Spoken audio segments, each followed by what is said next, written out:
Iba-iba ang mga dambana dito sa Japan. Ang ilan ay para sa swerte, magandang kapalaran, kalusugan at kayamanan. Ang dambanang ito ay para gamutin o palayain ka sa sakit. Mukhang itong mga bato ay inilaan para sa mga Diyos. Ano? Wow, salub? Ang ganda nito pare. Ito ay talagang maganda.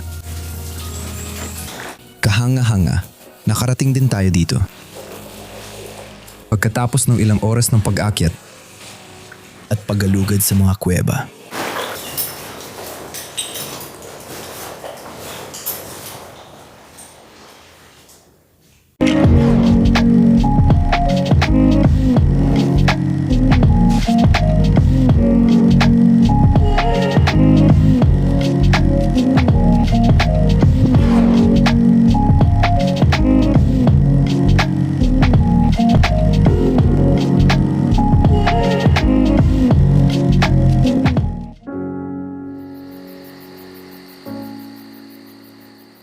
Noong una ay ipinagdiriwang at iginagalang ang Oiwa Shrine sa bundok Oiwa sa rehiyon ng Fukuoka sa Kyoto ay ngayon napabayaan at sira-sira na.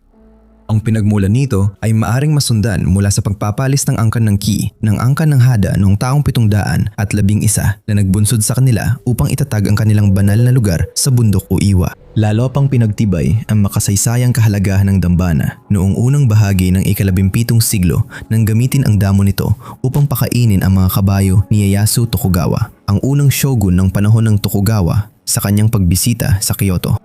Ang dambana ay kilala sa kakayahan nitong magpagaling lalo na sa malubhang karamdaman.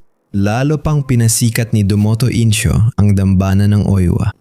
Isang kilalang artista mula sa Kyoto. Nagpasalamat siya sa dambana sa pamamagitan ng pag-aalay ng dalawang malalaking inukit na batong Torii Gate. Ang una ay noong 1952 bilang panalangin para sa kalusugan ng kanyang may sakit na ina at ang pangalawa ay noong 1963 bilang parangal sa kanya matapos siyang pumanaw. Gayunpaman, ang digmaang Onin 1467, 1477 ay nagdulot ng pinsala sa dambana na sumira sa orihinal na estruktura at makasaysayang tala nito. Hindi ito na ipanumbalik hanggang huling bahagi ng ika-19 na siglo sa panahon ng Meiji nang ang pamilya Kubo ang nagbalik. Ngunit huminto rin sila noong 2010 dahil sa personal na trahedya at pagre-retiro ng punong pare. Pagsapit ng 2014, ang dambana ay pinabayaan na naging simula ng tuloy-tuloy nitong pagkasira. Sa ngayon, ito ay nananatiling isang matinding paalala ng mga pagsubok na kinakaharap ng mga makasaysayang Poo sa pagpapanatili ng kanilang pamana at napapalibutan na ito ngayon ng mga lokal na alamat na bumabalot dito ng misteryo at mga kwento ng kababalaghan. Nakakaintriga, ipinakilala rin ng kaibigan ko ang isa pang mahiwagang lugar, ang pinakamisteryosong dambana sa Japan. Iniwan at lubog, ito ay nakatago sa kailaliman ng lupa, nagbibigay ng kakaibang pagkabighani at misteryo.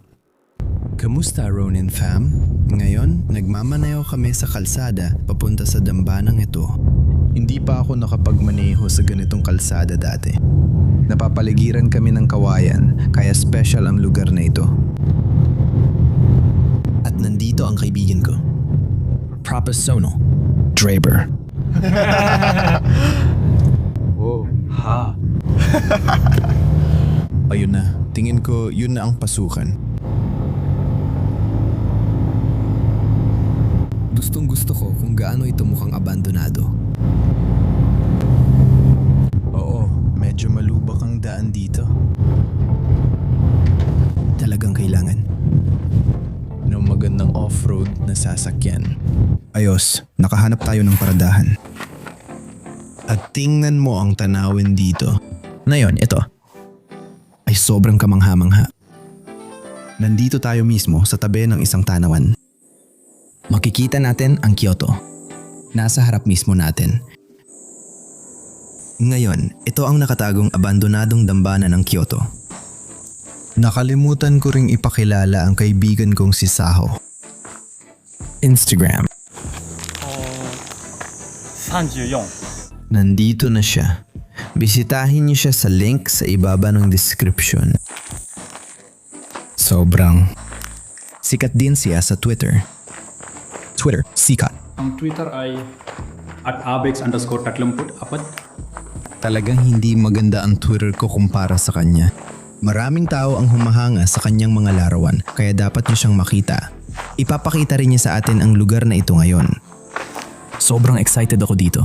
Ilang beses ko na nakita ang lugar online at lagi kong iniisip kung nasaan ito. Sikat ang Kyoto sa mga dambana nito, lalo na ang dambana ng Fox. At parang ganito rin ang naalala ko. Pero para sa akin, mas astig ito dahil iniwan na ito. Siyempre, lahat ng inabandona, mas astig. Hindi ito inabandona, luma at sira lang talaga. Makikita mo na hindi talaga nila inaalagaan ito. Ano to? Ano? 西成清掃協同組合 Sige. 大阪。クリーン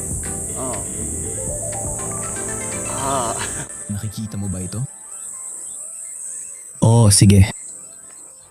At ito ang pangalan. Ang pangalan. Ang pangalan ng dambana. 大岩神社 Ay nako, sige. Ang init ng panahon na yon, makikita mo akong pawis na pawis. Kaya sabi ng kaibigan ko na itong dambana, alam mo, ang mga dambana ay iba-ibang mga dambana dito sa Japan. Para sa swerte at magandang kapalaran, kalusugan at kayamanan. Itong dambana ay para sa paggaling o pagpapalaya mula sa sakit. Medyo interesante. Kaya siguro kung may sakit ka o kung talagang may karamdaman ka, pupunta ka dito sa dambana, aakyat ka at magdarasal. Hindi ko alam, hindi ako sigurado kung gaano ito katagal ang abutin para ma-explore ito. Oo, may ilang bitak dito. Astig ang mga maliliit na bagay na to. Mukha silang bahay ng ibon pero pag nilapitan, makikita mong may bumbilya sa loob para magliwanag sa daan sa gabi. Sasabihin ko sa'yo, mas malamig at mas payapa talagang mag-explore sa ganitong lugar kapag iniwan na ito. Mukhang itong mga bato na to ay talagang ginawa para sa mga Diyos. Talagang mukhang isang lugar kung saan ka magdarasal. Sinabi ni Saho sa akin na may 8 milyong Diyos sa Japan. Siguro ito sa gitna na lang. Ang pinakamakapangyarihang Diyos. Hindi ako dapat naglilibot dito tuwing tag-init. Isa lang iyang batang gagamba. Ang ganitong gagamba ay maaring lumaki na asinlaki ng palad ng tao. Maraming putakti akong nakikita. Sigurado akong marami ng pugad sa mga gusaling ito ngayon. Oo, napakagandang uket sa bato ito. Tingnan natin ang laman nito. Tingnan mo, may nakita pa tayo sa pisara. Grabe, may naririnig tayong pusa. Meow! Meow. Baka natatakot siya. Parang tunog ng kuting. Multong pusa. Multong pusa. Oh, multong pusa. Multong pusa. Nasaan ba yon? Gusto ko siyang iligtas. Ano? Sa loob? Hindi. Hindi. Wow, nandun mismo ang pusa. Malaking pusa. May gulang na pusa. Matibay ang pusa. Ang bait naman yan. Grabe naman. Mukhang sa bubong ito umaakyat para makauwi. Mukhang may nag-aalaga sa pusa. Para yan sa isang gilingan, makinang panggiling. Iyan ay makinang panggiling para sa gilingan. Baliktad ito. Baliktad ito. Sige, tingnan mo. Sige, gets ko. Iyon pala ang nasa ibabaw ng bagay na ito. Mga beans. Beans. Oh. 雨を入れて Naiintindihan ko. Sige. Pulbos yan. Pulbos. Pulbos doon. Ay wow. Sige. Wow. Ayos. Uy, tingnan mo. Tingnan mo to. Higanting alupihan to.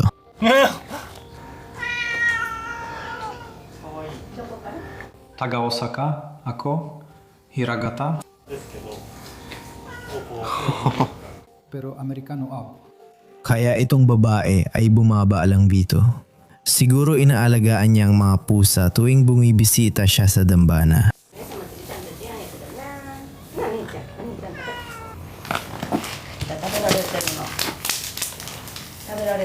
Maswerte ang mga pusang ito na meron siya. Pareho tayo ng iniisip. Sana may pagkain para sa mga pusa. Maya-maya, may babaeng dumating at may dalang pagkain. Masaya ako tungkol dun. Sige, mukhang dito ka maghuhugas ng kamay. Dati may tumutulong tubig dito. At dito naman, dito ka maghuhulog ng barya at magwiwish. Maganda na kahit sira-sira na ito at halos wala nang pumupunta dito. Nakaayos pa rin ito na parang dambana kung saan kung gusto mong pumunta dito para magdasal, pwede mo pa rin gawin. Nakasalalay ito para sa mga tao na basta. Ayusin ito o kumpunihin nila mismo. Dapat na tayong kumilos. Makakakita pa tayo ng mas maraming dambana. Yung matandang babae ay naglalakad na rin doon ngayon. Baka makakita pa tayo ng mas maraming pusa. Oo, masyadong marami. Wow. Diyos ko. Ay, hindi. Mundo ng lamok. Oo, mundo ng lamok talaga. Lamok. ここモスキート Lamok. Naku, magkakaroon tayo ng daan-daang kagat ng lamok ngayon. Oo, at nakalimutan pa nating bumili ng panlaban sa insekto. Nakalimutan kong taginit na. Alam mo, mas marami kang dapat ingatan kapag nag-e-explore tuwing tag-init. Meron tayo nung iba sa mga angtori, mga haligi. Magandang anggulo ito ng dambana na ginalugad lang natin.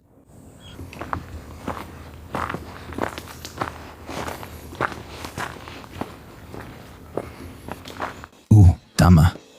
Wow, nasira ito. 6 na taon na ngayon. 6 na taon na ang nakalipas. 6 na taon na ang nakalipas. Bagyo. Sige, naintindihan ko. Malaking bagyo yata ang sanhi ng karamihan sa pinsala rito. Oo, mukhang nasa taas pa rin ang dating nakakabit dyan. Nandito na ngayon sa baba. Ayos ito ah. Gusto ko yung palakad doon.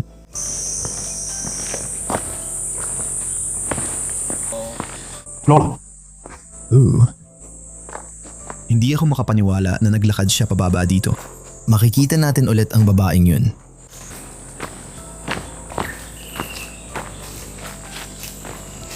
Narito pa ang isa pang dambana para sa isa pang Diyos ng hapon.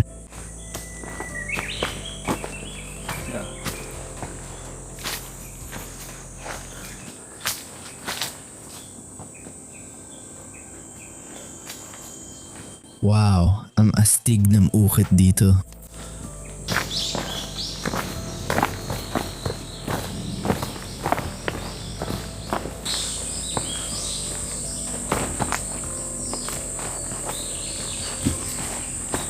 Wow. Ito. Ay, talagang astig na dambana.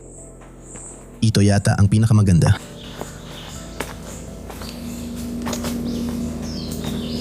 Kadalasan, ang mga pinakamagagandang dambana ay matagal bago marating.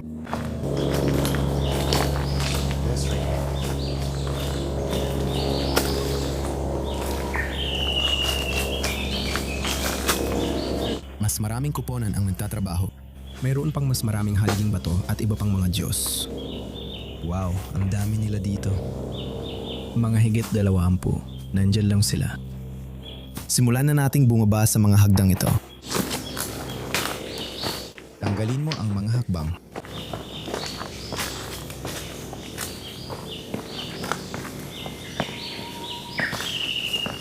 May umaagos na tubig.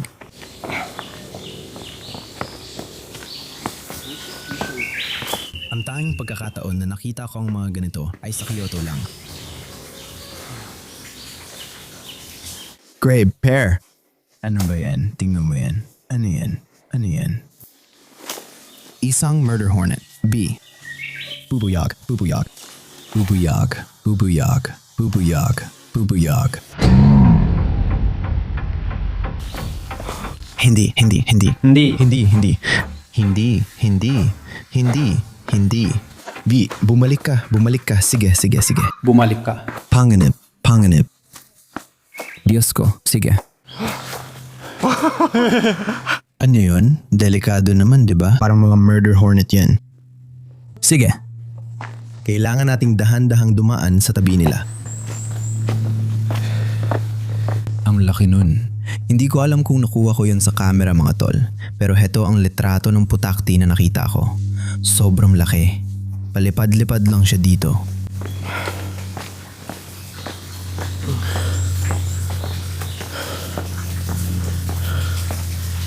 Ang ganda nito pare. Ito ay talagang maganda.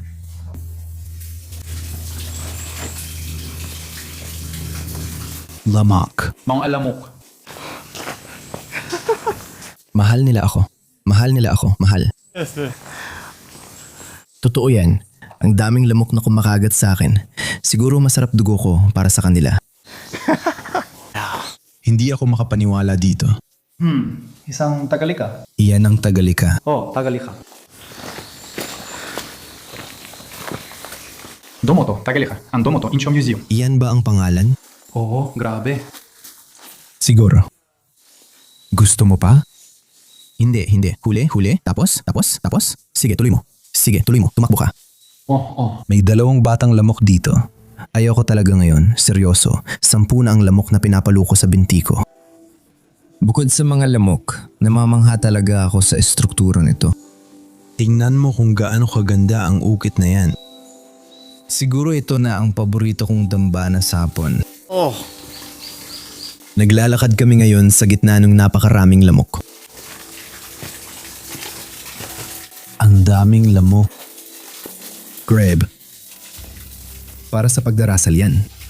Sa isis mo. Ano? Sa tingin ko, kaya sinabi ni Sahon na kapag nagdarasal ka dito, pumupunta ka sa ilalim ng talon na ito. Itong maliit na talon na ito para magdasal. Ang daming lamok. Sobrang dami nila. Kailangan ko nang umalis. Kaya sabi niya, isang lugar ng mga gawaing pang-estetika. Naintindihan ko.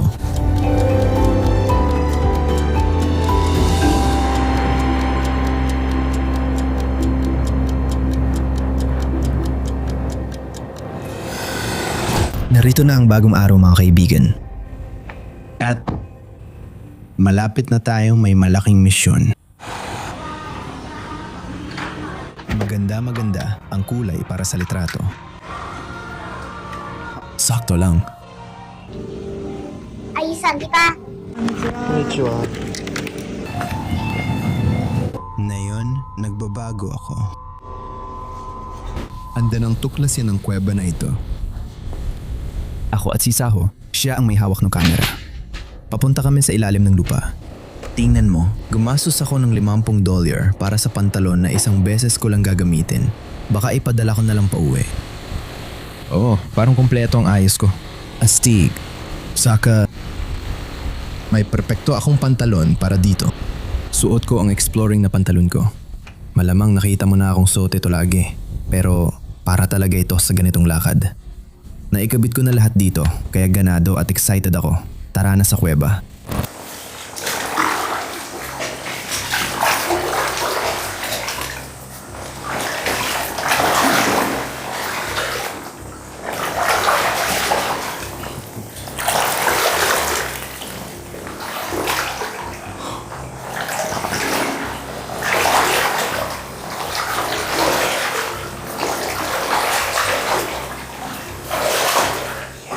Ay, mga paniki. May mga paniki dito sa loob. Pwede ba kita ang haplusin? Nandito ako kasama si Sahal. Siya ang aking gabay at handa na kami sa misyon ngayon.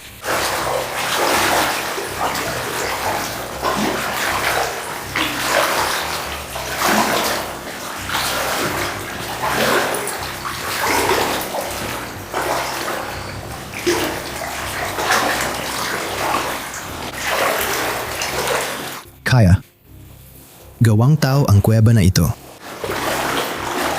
Nung ikalawang digmaang pandagdig.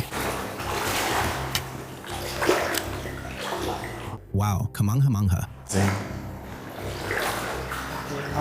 At talagang malamig ang temperatura dito. Na talagang maganda. Pagod na ako sa init. Grabe, magandang takas ang kuweba sa init ng tag-init. Ay, Diyos ko. Makikita mo ang ilang butas sa mga pader dito. Diyan ba nakatira lahat ng mga paniki?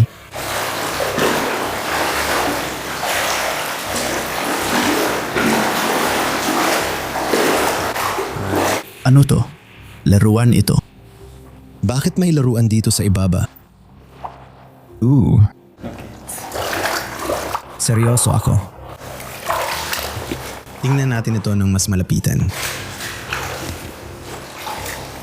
Oh, rocket talaga yan. Parang katabilan ng lungga ng hayop.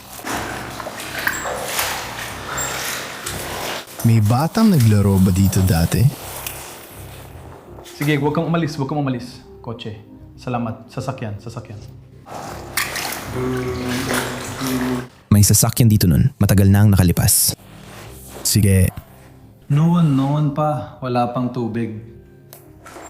Tubig sa ilalim ng lupa. Kawili-wili. Akala ko yung tubig na tinatapakan natin ay galing sa kisame. Siguro galing sa ulan. O kaya mula sa ilog. Sa totoo, galing ito sa ilalim ng lupa.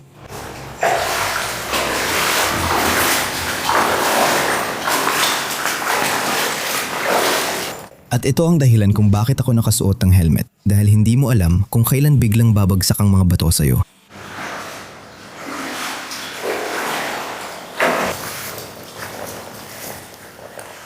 Tingnan ko nga kung anong taon nito.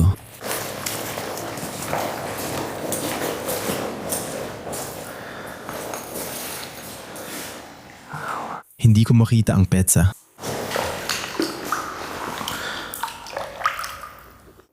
Wala talaga. Ang astig nito. May kaunting hapon din. Kung eksperto ka sa mga bote ng Coke, sabihin mo sa akin kung anong taon ito. Sabihin mo sa akin kung saang taon mo sa tingin galing ang boteng ito. Malakas ang flashlight na yan. Ayaw mong titigan diretso, pero tingnan mo pa rin. Pinaliliwanagan niya ang kuweba gamit yun. Baka pwede tayong magluto gamit yun. Sobrang init. Grabe, sobrang init niyan. Pwede tayong magprito ng itlog gamit yan. Hindi ba ito ang pinakakalawangin na sasakyan na nakita mo? Matagal na lang kasi itong nandito sa kuweba. Tingnan mo ang loob. Wala na ang dashboard. Wow, yung manibela ay wasak na. Uy, may dagdag pang bote ng Coca-Cola. Parang may gumawa ng munting sigarito sa itsura pa lang. Mosaiko. Oh, mosaiko. Mosaiko. Yes.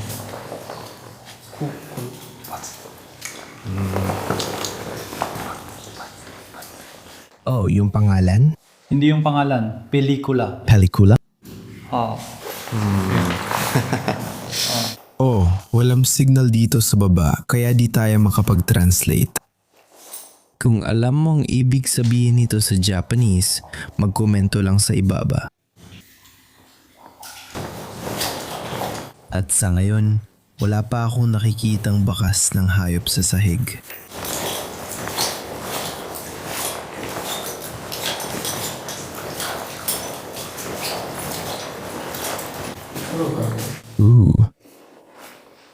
Naku, oo, nahulog yon.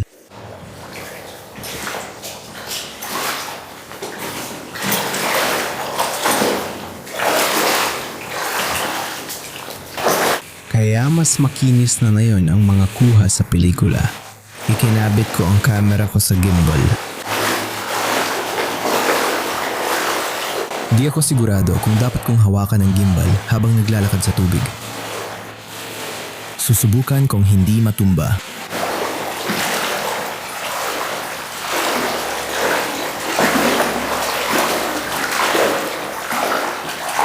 Nandito ito.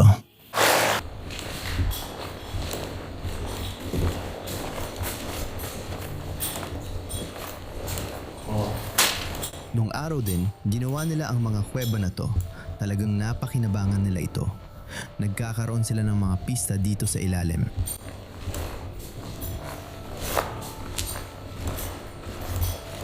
Palalim ito ng palalim. Ooh.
Sira. Ooh. Grave. Hindi ako sure na mapoprotektahan ka ng helmet. Delikado. Delicado. Sige.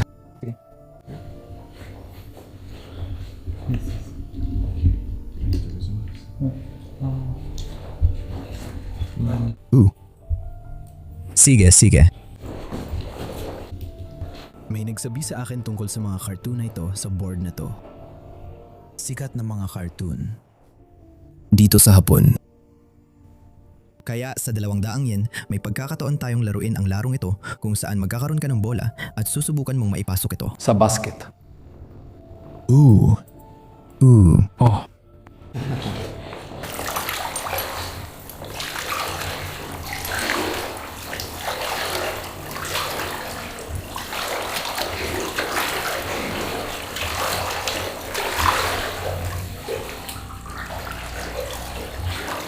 Mukhang ibang mga tunnel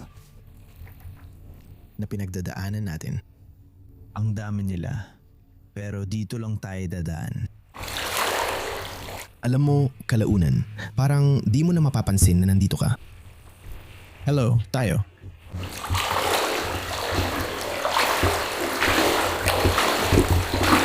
Kaya kailangan mo ng gabay dahil madaling maligaw dito. May isa pang masama.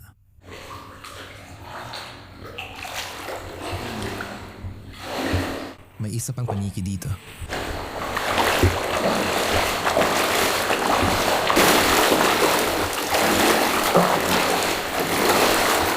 Alipin. Naiintindihan ko. Walang tao. Sige. Hamam. Okay. Gulat.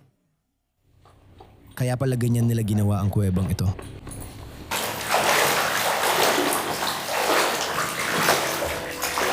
Oh. Ooh. Malalaking bato. Sige. Kailangan nating mag-ingat sa tinatapakan natin. Wow. Ang dambana. Wow. Kahanga-hanga, nakarating din tayo rito. Pagkalipas ng ilang oras na makyat. At pagalugad sa mga kuweba. Heto na tayo.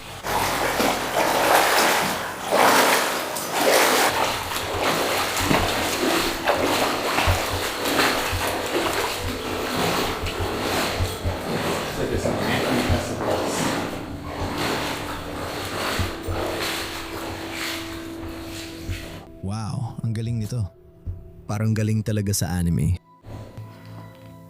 So, Suho.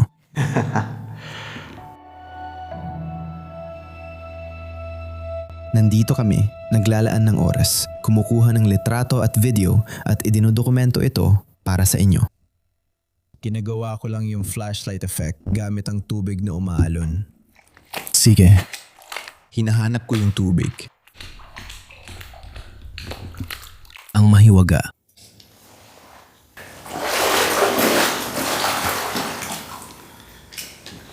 Wow. Mayroon pa pala, talaga? Tara, tingnan natin dito.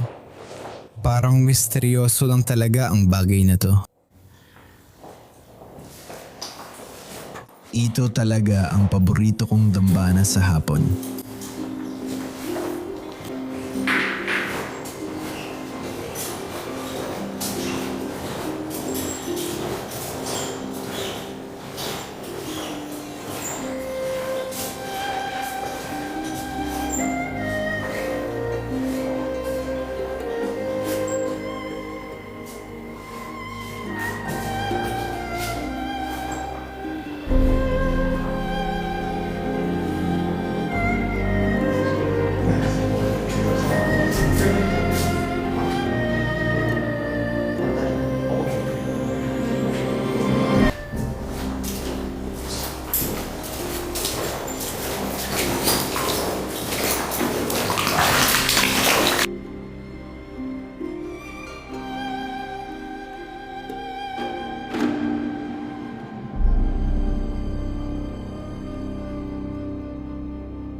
Sa wakas, makarating din tayo.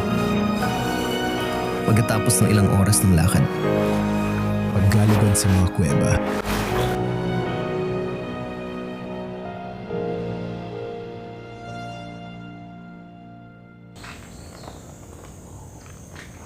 Sobrang chill lang siya.